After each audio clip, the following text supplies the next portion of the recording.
Balik rumah, jangan terus sibuk cari benda-benda mati. Tahu benda mati? Cari benda mati, balik benda mati. Duduk dekat sofa, benda mati. Sofa tu. Ambil remote TV, benda mati. Kena on kan baru dia duduk. Tengok TV, benda mati. TV pun benda mati. Tapi cari benda yang bergerak-gerak kat rumah. Tu benda hidup kita kena cari. Masuk je rumah.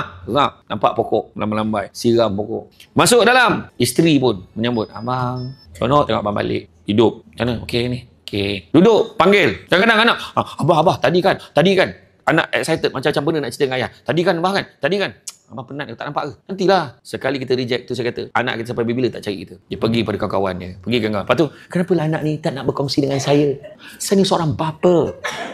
Saya seorang ibu. Di mana silap saya? Tanya dengan pakar motivasi sedunia. Betul. Ada setengah ceramah motivasi parenting tu, duduk barisan depan tu bayar 10-15 ribu bayar.